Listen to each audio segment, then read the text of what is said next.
प्रभु नाम हे भजो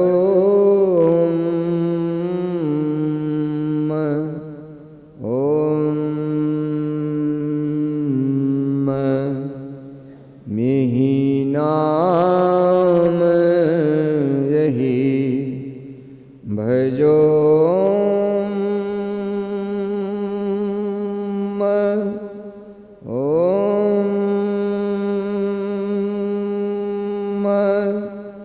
प्रभु नाम यही भजो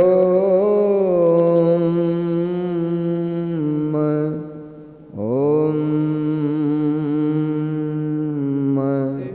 असीम अजन्मा अगोचर सर्वव्यापक और सर्वव्यापकता के भी परे है, उसे ही सर्वेश्वर सर्वाधार मानना चाहिए तथा पराजर और पराचेतन दोनों प्रकृतियों के पार में अगुण और सगुण पर अनादि अनंत स्वरूपी अपरंपार शक्ति युक्त देश कालातीत शब्दातीत नाम रूपातीत अद्वितीय मन बुद्धि और इंद्रियों के परे जिस परम सत्ता पर यह सारा प्रकृति मंडल एक महान यंत्र की नाई परिचालित होता रहता है, जो न व्यक्ति है और न व्यक्त है, जो मायिक विस्तृत्व विहीन है, जो अपने से बाहर कुछ भी अवकाश नहीं रखता है, जो परम सनातन परम पुरातन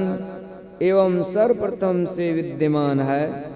संत मत में उसे ही परम अध्यात्म पदवा परम अध्यात्म स्वरूपी परम प्रभु सर्वेश्वर कुल मालिक मानते हैं।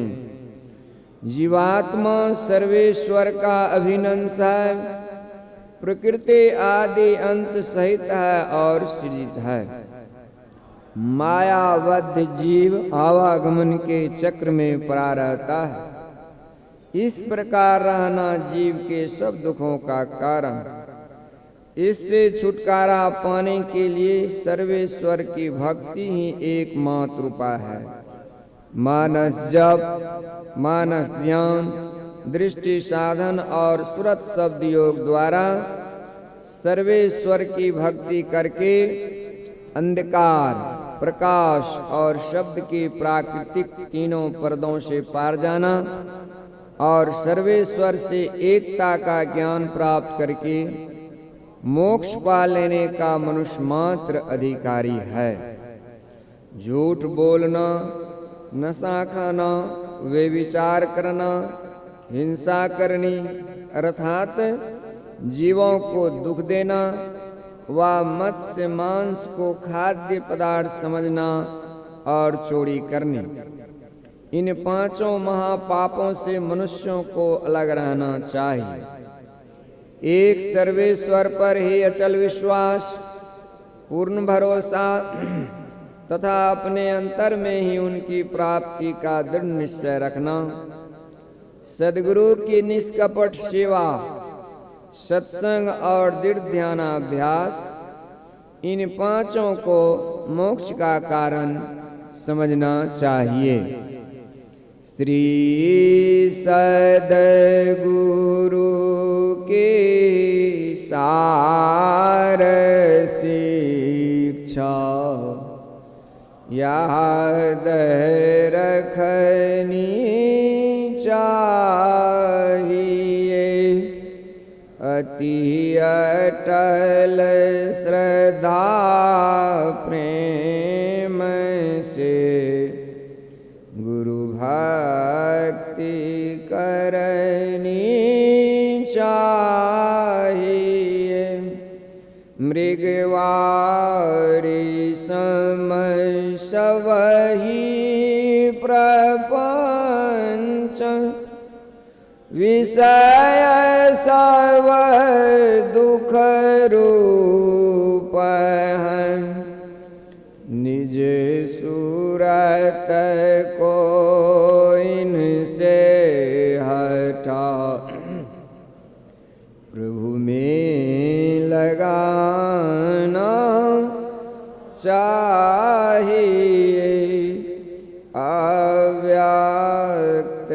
व्यापक व्याप्य पर जो राजते सब के परि, उस अजय अनादि अनंत प्रभु में प्रेम करना चाहिए। जीवात्म प्रभु का अंश है, जस अंश नभ को देखिए, घट मठ प्रपंच नहीं जब मीट, नहीं अंश कहना चाहिए। ये प्रकृति द्वय उत्पत्ति हो मैं प्रभु की मौज सी, ये अजा अनाद्या स्वयं है, हरगिज न कहना चाहिए। आवागमन सम दुख दूजा, हाय नहीं जग में कोई, इसके निवारण के लिए प्रभु भक्ति करनी चाहिए। जितने मनुष्य तनदारी हैं, प्रभु भक्ति कर सकते सभी, अंतर व बाहर भक्ति कर घटपट हटाना चाहिए। गुरु जाप मानस ध्यान मानस कीजिए, दृढ़ साध कर इनका प्रथम अभ्यास कर, श्रुत शुद्ध करना चाहिए। घटतम प्रकाश व शब्द पट त्रय, जीव परहंसार, कर दृष्टि अरु ध्वनि योग साधन, ये हटाना चाहिए। इनके हटे माया हटेगी, प्रभु से होगी एकता, फिर द्वैतता नहीं कुछ रहेगी। अस मनन दृढ़ चाहि, पाखंड अरुहंकार तजी, निष्कपट हो अरुदीन हो, सब कुछ समर्पण कर गुरु की, सेव करनी चाह, सतसंग नित अरु ध्यान नित, रहिए करात संलग्न हो। वे विचार चोरी नशा हिंसा, झूठ तजना चाहिए। सब संत मत सिद्धांत ये सब संत दृढ़ कर दिए। इन अमल थिर सिद्धांत को दृढ़ याद रखना चाहिए। यह सार है सिद्धांत शव का, सत्य गुरु को सेवना। में ही न हो कुछ यही बिना, गुरु सेव करनी चाहिए। श्री सद्गुरु की सार शिक्षा याद रखनी चाहिए। अति अटल श्रद्धा प्रेम से गुरु भक्ति करनी ही शांति स्थिरता व निश्चलता को कहते हैं। शांति को जो प्राप्त कर लेते हैं संत कहलाते हैं। संतों के मत को शांति प्राप्त करने का प्रेरण मनुष्यों के हृदय में स्वाभाविक ही है। काल में ऋषियों ने इसी प्रेरण से प्रेरित होकर इसकी पूरी खोज की और इसकी प्राप्ति के विचारों को उपनिषदों में वर्णन किया। इन्हीं विचारों से मिलते हुए विचारों को कबीर साहब और गुरु नानक साहब आदि संतों ने भी भारतीय और पंजाबी आदि भाषाओं में सर्वसाधारण के उपकारार्थ वर्णन किया। इन विचारों को ही संत मत कहते हैं। परंतु संत मत की मूल भित्ति तो उपनिषद के वाक्यों को ही मानने पड़ते हैं, क्योंकि जिस ऊंचे ज्ञान का तथा उस ज्ञान के पद तक पहुंचाने के जिस विशेष साधन नादानुसंधान अर्थात सुरत शब्द योग का गौरव संत मत को है। वे तो अति प्राचीन काल की इसी भित्ति पर अंकित होकर जगमगा रहे हैं। भिन्न भिन्न काल तथा देशों में संतों के प्रकट होने के कारण तथा इनके भिन्न भिन्न नामों पर इनके अनुयायियों द्वारा संत मत के भिन्न भिन्न नामकरण होने के कारण संतों के मत में पृथक ज्ञात होता है। परंतु यदि मोटी और बाहरी बातों को तथा पंथाई भावों को हटाकर विचारा जाए और संतों के मूल एवं सार विचारों को ग्रहण किया जाए तो यही सिद्ध होगा कि सब संतों का एक ही मत है।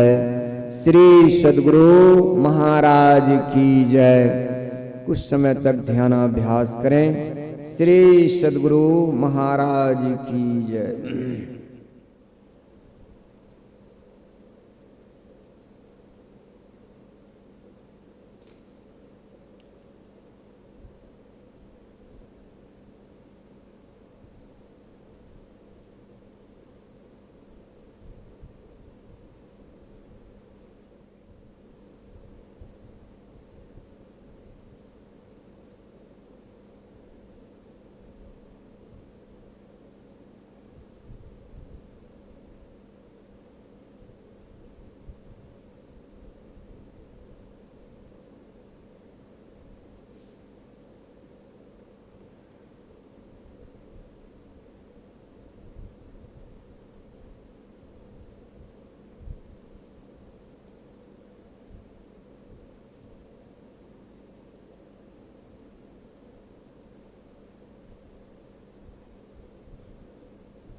वेद मंत्र।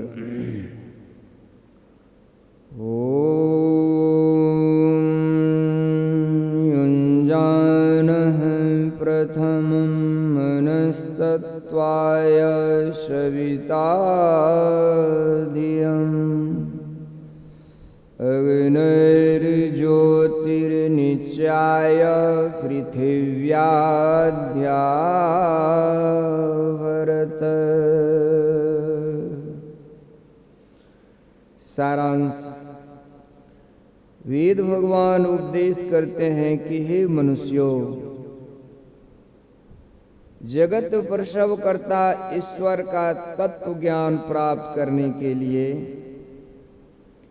पहले बुद्धि योग और मानस योग तथा अग्नि की ज्योतियों का योग कर योग के इस दृढ़ भूमि को अपने अंदर अच्छी प्रकार धारण करें। बुद्धि योग अर्थात सत्संग, मानस योग अर्थात मानस जप तथा मानस ध्यान, ज्योति योग अर्थात दृष्टि योग।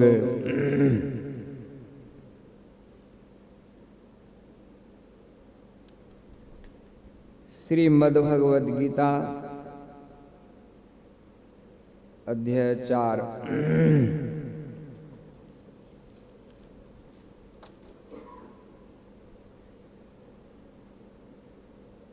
हे प्रणतप,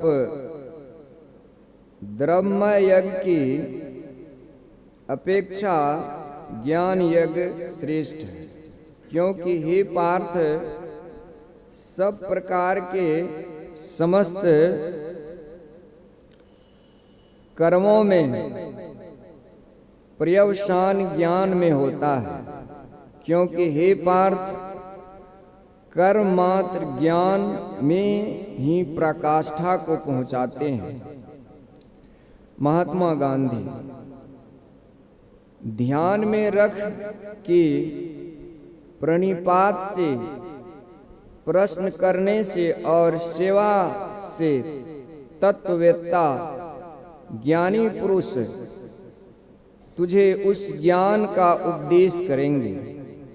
इसे तू तत्व को जानने वाले ज्ञानियों की सेवा करके और नम्रता पूर्वक विवेक सहित बारंबार प्रश्न करके जानना, ये तेरी जिज्ञासा तृप्त करेंगे। महात्मा गांधी। इस लोक में ज्ञान के समान पवित्र सचमुच और कुछ भी नहीं है। काल पाकर उस ज्ञान को वह पुरुष आप ही अपने में प्राप्त कर लेता है, जिसका योग अर्थात कर्मयोग सिद्ध हो गया है। जो श्रद्धावान पुरुष इंद्रिय संयम करके उसी के पीछे पड़ा रहे, तो उसे भी यह ज्ञान मिल जाता है, और ज्ञान प्राप्त होने से तुरंत ही उसे परम शांति प्राप्त होती है। सत्संग योग भाग द्वितीय। संत कबीर साहब की वाणी।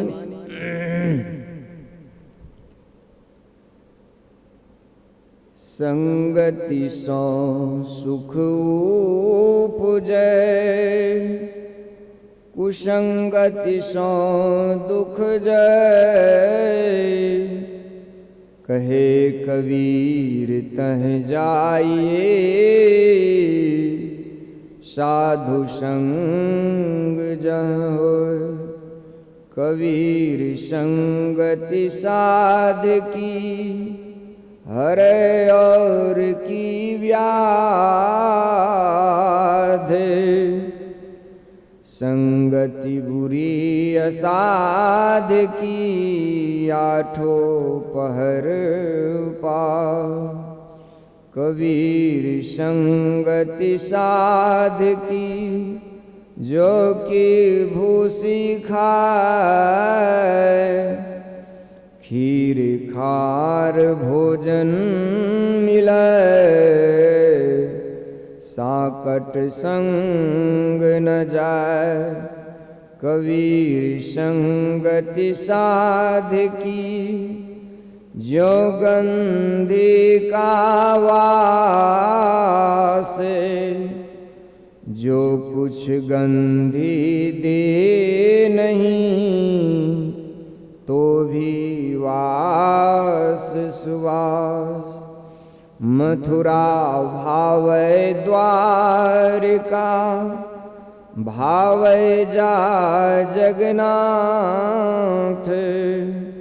साध संगति हरि भजन बिनु,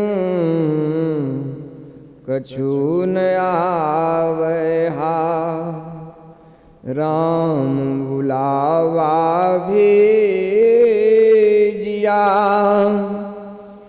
दिया कबीरा रोय। जो सुख साधु संग में, सो वैकुंठ न हो। सत्संग योग भाग चतुर्थ। गुरु महाराज की अमृतमय वाणी। नित प्रति सत्संग कर ले प्यारा, तेरा कार सर सारा।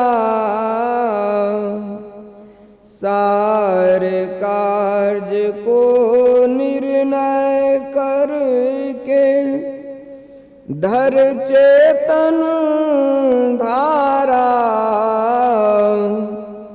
धर चेतन धारा, पिंड के पारा। दसम दुआरे का, ज्योति जग जावै, अति सुख पावै। शब्द सहारे का, लख बिंदु नाद तह त्रबंद देखे। सुनो सुनो में ही ब्रह्मनाद का धरो सहारा। आपन तन में ही नित प्रति सत्संग कर ले प्यारा। तेरा कार सड़ै सारा। श्री सद्गुरु महाराज की जय।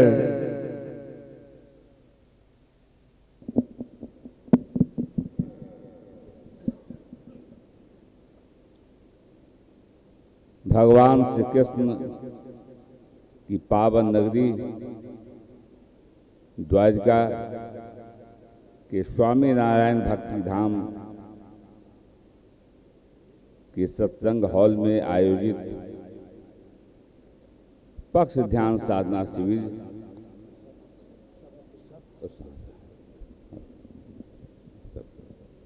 भूल हो जाए सप्त ध्यान साधना शिविर के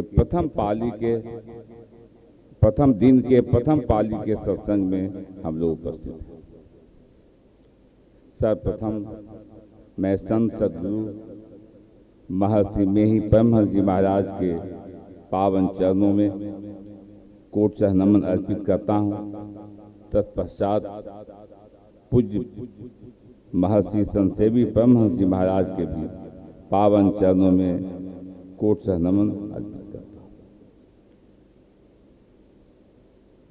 हमारे पूज्यपाद स्वामी सिमरान जी महाराज, स्वामी दशरथ जी महाराज, स्वामी अभिषेकानंद जी महाराज, स्वामी बालकृष्ण जी महाराज, स्वामी विनोद बाबा तथा अन्य सभी संत महात्मागण के चरणों में नमन करता हूँ, उनका स्वागत करता हूँ, अभिनंदन करता हूँ। इस साधना शिविर में भाग लेने हेतु पधारे सभी साधक वृंद, साधिकागण, सबों को मैं महर्षि में ही ध्यान योगाश्रम को शीतल विहार कोयला कुसुमा धनबाद के समिति की ओर से स्वागत करता हूं, अभिनंदन करता हूं। अभी हम लोग सत्संग योग से था श्रीमद् भगवद गीता से सत्संग के संबंध में सुन रहे थे।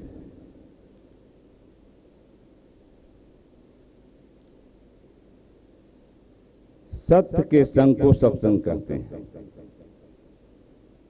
परमात्मा सत्य है, जीवात्मा सत्य है। जीवात्मा परमात्मा में मिल जाए तो सत्संग होगा, लेकिन यह सत्संग बहुत ऊंचे दर्जे का सत्संग है। ये बहुत भाग्य वालों को मिलता है, बहुत प्रयास के बाद मिलता है।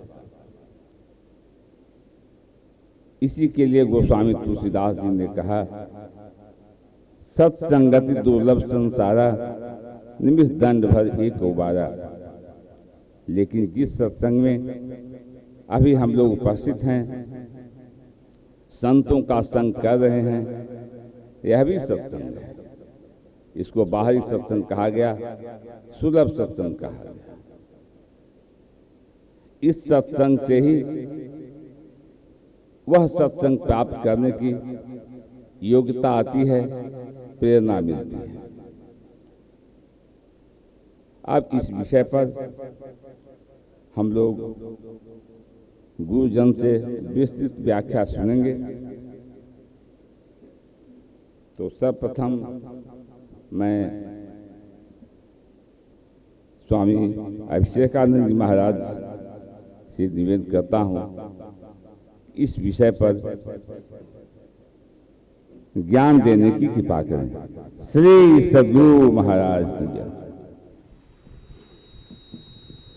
आवाज कम करो।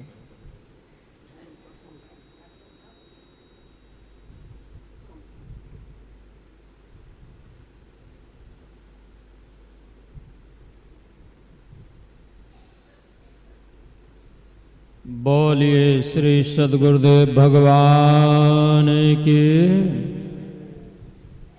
आप सबों को उपस्थिति बहुत हैं और आवाज़ में कमी है। यहाँ के आयोजकों ने बहुत सुंदर व्यवस्था की है, तब पर भी आवाज़ में अगर कमी है तो अफसोस। इसलिए कमी को दूर करते हुए बुलंद आवाज से भगवान का जयकार करें। बोलिए सद्गुरुदेव भगवान की, द्वारकाधीश भगवान की, आनंद कंद भगवान की।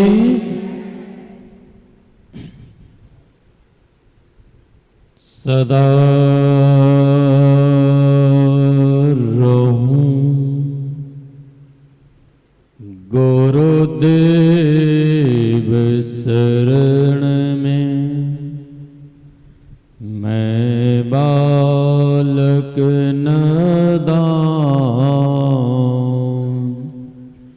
कृपा सिंधु तुम हो गुरु, दूर करो अज्ञान। कृपा सिंधु तुम हो गुरु, दूर करो अज्ञान।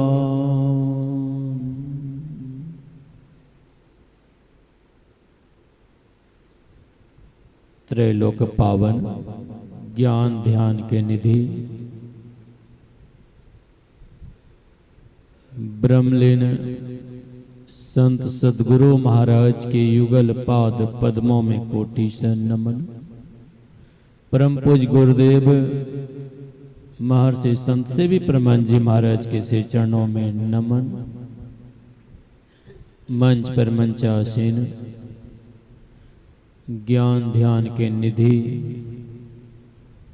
परम पूज्यपाद स्वामी शिवनारायण जी महाराज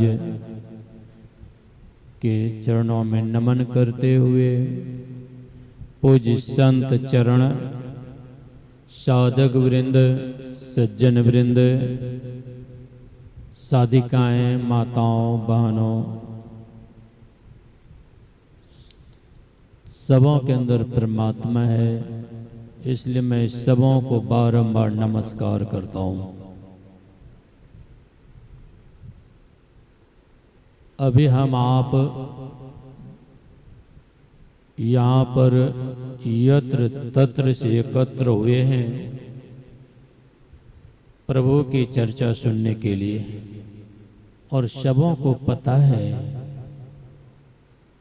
कि यहाँ जो देवभूमि पावन भूमि है, जहाँ पर भगवान महायोगेश्वर श्री कृष्ण का कण कण में रज पड़ा हुआ है, जहाँ से हर तरह से संचालित किया है। ऐसे जगह पावन भूमि पर हम और आप वही पावन चरण धूलि लेने के लिए यत्र तत्र से एकत्र हुए हैं। द्वारकाधीश भगवान के यहाँ, भगवान मेरी नैया पार लगा देना, अब तक तो निभाए हो, आगे भी निभा देना। प्रभु ही एक ऐसे हैं जिन्होंने संसार को उद्धार के लिए धराधाम पर भक्तों की आवाज को सुनकर भगवान खुद चलकर आते हैं भक्तों के उद्धार के लिए।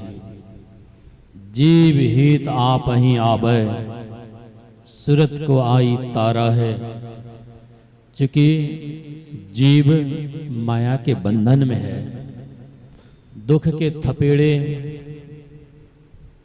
जन्म जन्मांतर से भोग रहा है। पीड़ाओं को, कष्टों को, समस्याओं को, अनेक प्रकार के विघ्नों को यह भोगता है।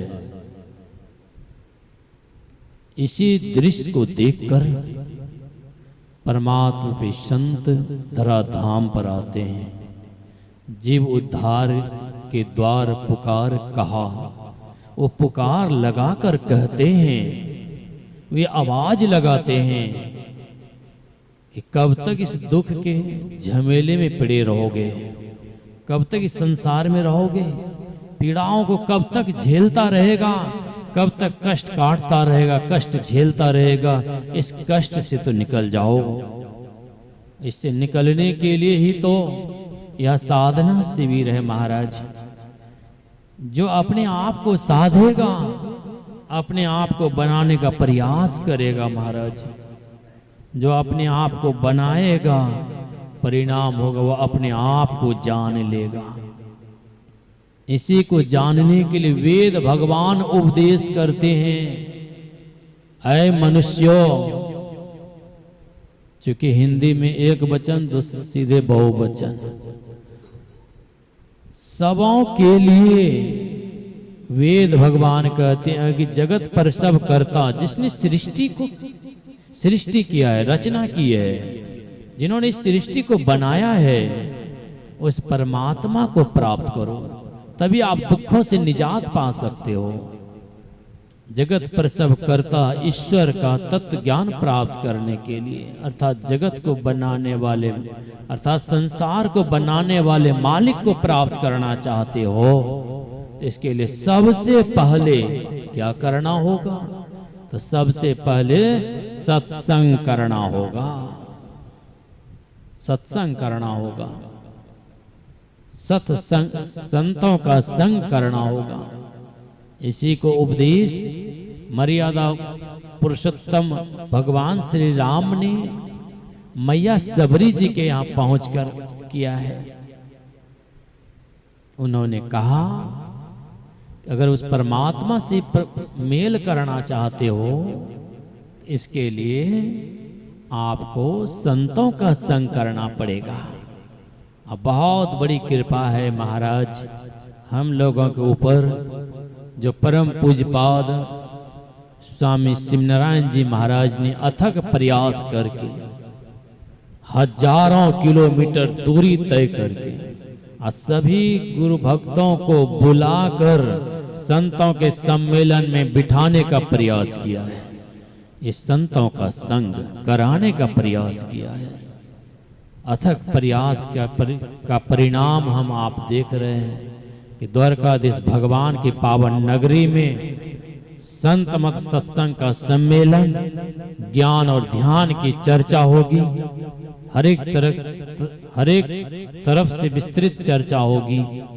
ऐसे में भगवान श्री राम ने कहा प्रथम भक्ति संतन कर संगा, संतों का संग करें। इसका परिणाम बहुत दिन पहले बिहार की पावन धरती पर डेहरी ऑन में ध्यानाभ्यास हुआ था, जिसमें परमराध आराध्यदेव भी पधारे थे।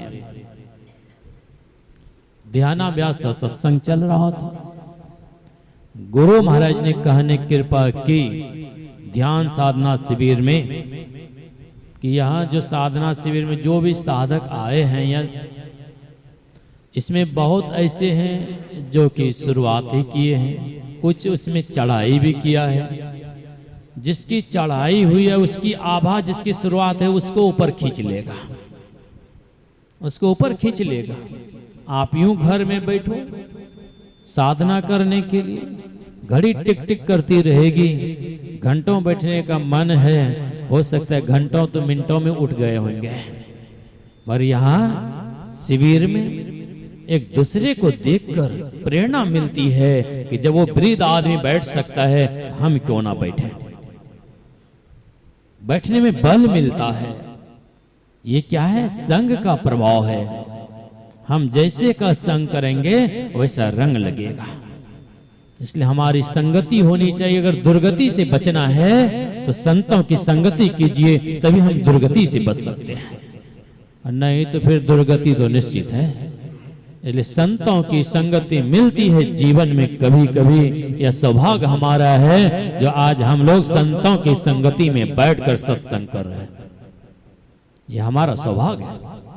इसलिए इस संतों का संग भगवान श्री राम ने भी कहा, भगवान कृष्ण ने भी कहा है संतों का संग करने के लिए। और यहाँ पर शंकराचार्य मठाधीश में से एक यहाँ भी है जिनकी वाणी है सत्संगत्ते निसंगतम निसंगतम निश्चलितम निश्चलितम जीवन मुक्ति। संतों की संगति आपको जीवन की मुक्ति की दिशा पर ले चल देगा। इसलिए संतों की संगति हमें और आपको सबको प्राप्त है। और कहने सुनने के लिए बहुत सारी बातें हैं। चलिए आपकी सेवा में थोड़ा सा ही रखा, फिर समय मिलेगा आपकी सेवा में हाजिर रहूंगा। तब तक के लिए वाणी को विराम देता हूं और आप सबों से एक बार भगवान का जयकार करने के लिए अपील करता हूं। बोलिए सद्गुरुदेव भगवान की। रूपी वेद को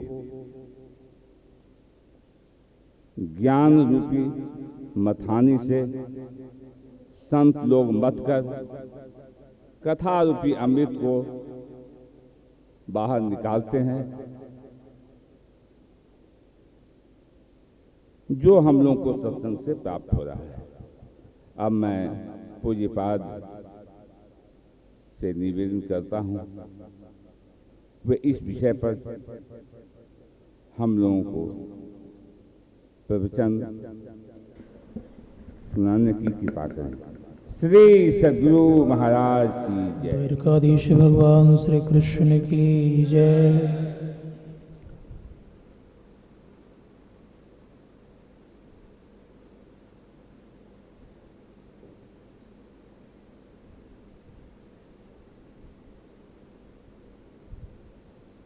ब्रह्मानंदं परम सुखदं केवलं ज्ञानमूर्तिं द्वन्द्वातीतं गगनसदृशं तत्त्वमस्याधिपतिलक्षणम् एकं नित्यं विमलमचलं सर्वधि साक्षिभूतं भावातीतं त्रिगुणरहितं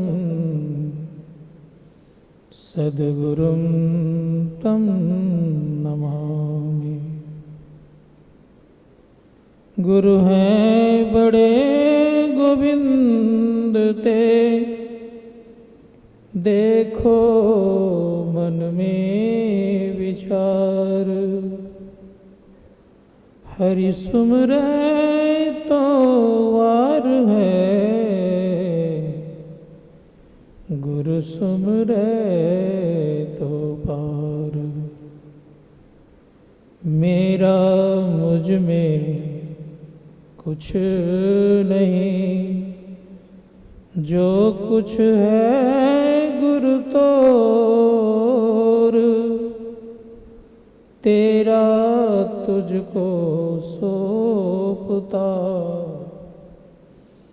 क्या लागत है मोर। मंगल मूर्ति सद्गुरु मिलवे सर्वाधार,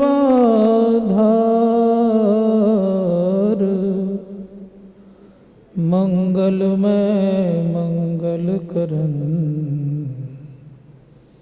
बिनुवा बारंबार। धन्य धन्य सद्गुरु सुखदा, महिमा कही न जाय, जो कछु कहूँ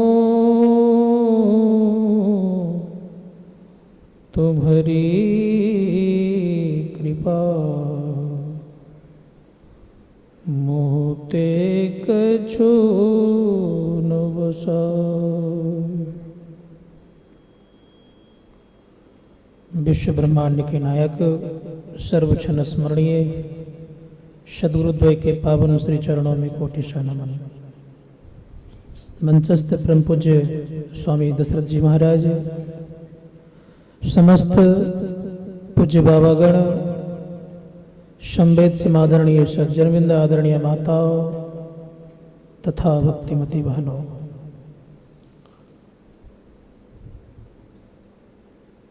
अभी हम लोग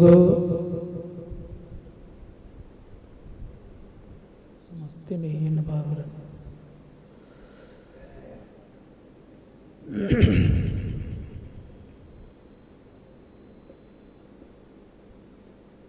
आज हम लोग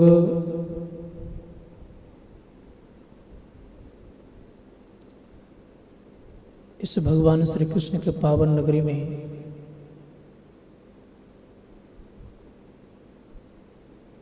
जिनको द्वारकाधीश कहा जाता है,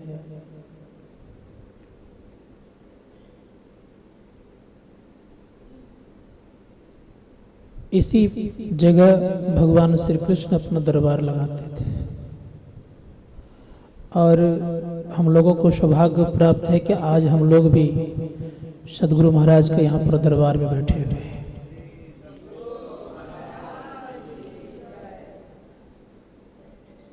सबकी बात यहाँ पर सुनते थे भगवान श्री कृष्ण और उनका हल करते थे। हम लोग भी अगर मनोयोग पूर्वक फरियाद लगाएंगे तो अवश्य हमारे गुरु महाराज सुनेंगे, इसमें कोई संदेह नहीं है। इसलिए हम लोगों को अच्छे मन से गुरु महाराज से याचना और फरियाद लगाने की कृपा करेंगे तो अवश्य हमारी मुराद पूरी होगी, इसमें कोई संदेह नहीं है।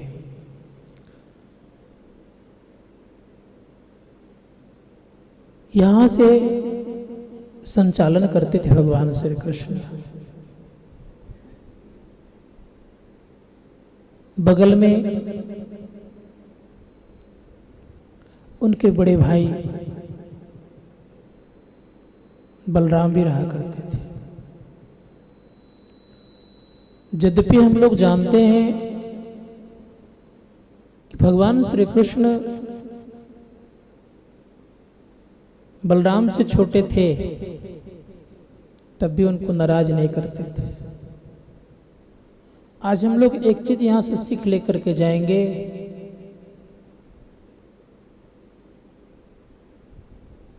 बलराम बड़े होते हुए भगवान श्री कृष्ण को नाराज नहीं करते थे। और ये भी हम लोग जानेंगे आज कि हर बात को मानते थे और मना भी लेते थे।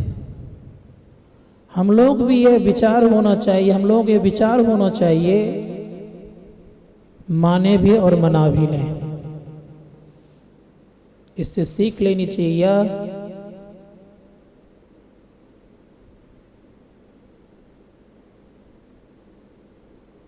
कि कहीं भी अगर जाएं तो मान भी जाएं और मना भी लें। इससे क्या होगा, आप में एक तरह का समरसता आ जाएगा और समरसता आने से आप बड़े ही प्रबुद्ध कहलाएंगे। भगवान श्री कृष्ण सत्संग को बहुत बड़ा महत्व दिया उन्होंने। किन्हीं किन्हीं के मन में होता होगा इतने दूर हम लोग आ गए हैं, लेकिन हम लोग जानते हैं अच्छी तरह से कि भगवान की नगरी दूर है कि नजदीक है? बड़ी दूर नगरी, बड़ी दूर नगरी।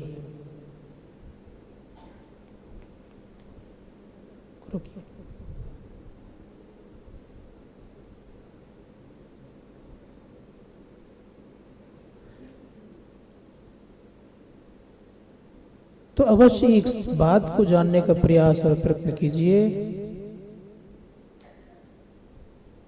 कि हम लोग सत्संग में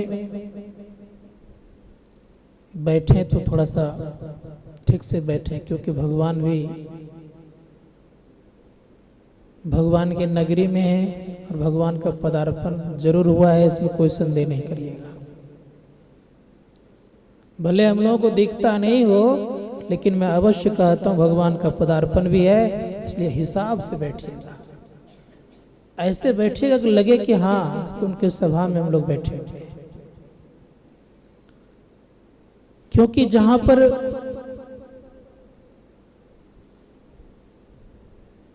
सत्संग होता है वहां पर समस्त देवी देवतागण के साथ भगवान स्वयं पधारते हैं। इसीलिए इस बात से सबको विदित होना चाहिए कि भगवान पधारे, इसलिए हम लोगों को ठीक से बैठना है, ठीक से चलना भी है और ठीक से बोलना भी है। ये तीन बातों पर ध्यान देंगे। ठीक से बैठने से तात्पर्य इस तरह से बैठें किसी महापुरुषों को आपको देख करके ऐसा ना लगे कि ठीक से नहीं बैठे हैं। कि गुरु महाराज कहा करते थे कि सत्संग में बड़े प्रेम से बैठो, लेकिन पैर ढक करके बैठो, सीधे बैठो। इसलिए मैं कहूंगा, और एक बात अवश्य इसको ख्याल रखिएगा, एक दूसरे को देख करके बैठिए, लाइन से बैठिए, ताकि यहाँ के आसपास के लोग जो देखे आपको, आते हैं देखते वाच करके जाते अवश्य हैं, वो कहे कि इन लोगों का द्वारा जो सत्संग हुआ है वो बड़ा ही सुंदर हुआ है। व्यवहार और वाणी पर संयम रखेंगे, एक दूसरों को सहायता करने का प्रयास और प्रयत्न करेंगे। इससे क्या होगा कि एक सौहार्द बनेगा, और सत्संग सौहार्द ही सिखाता है। यहाँ का सौहार्द बना करके जाएंगे आप, तो ये छाप घर गृहस्थियों में भी होना चाहिए। घर गृहस्थियों में प्रेम से बात करेंगे, तभी लगेगा कि मैं कहाँ सत्संग करके आया हूँ, कहाँ से, द्वारकाधीश सत्संग करके आया हूँ। वाणी में मिठास होने का प्रयास करिएगा, वाणी मिठास पूर्ण होना चाहिए। साथ ही साथ ऊंचे शब्दों में ना यहाँ प्रयोग करेंगे, ना यहाँ के जाने के बाद घर में प्रयोग करेंगे।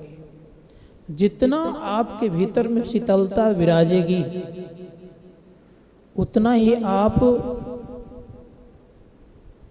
अपने अंदर में प्रवेश करने की योग्यता हासिल करेंगे। जितने आपके अंदर में उद्वेग रहेगा,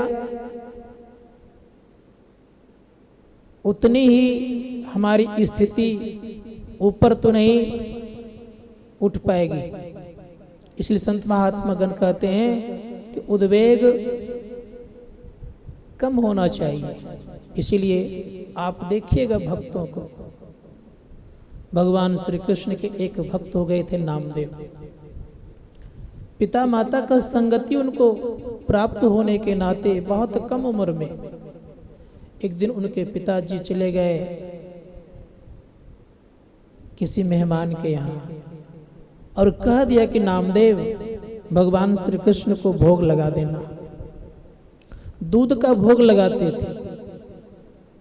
अब दूध का भोग लगाते थे तो परिणाम ये हुआ, लेके गए, और लेकर के जब गए तो कहा भगवान भोग लगाइए। भगवान काय को खाएगा, काय पिएगा दूध?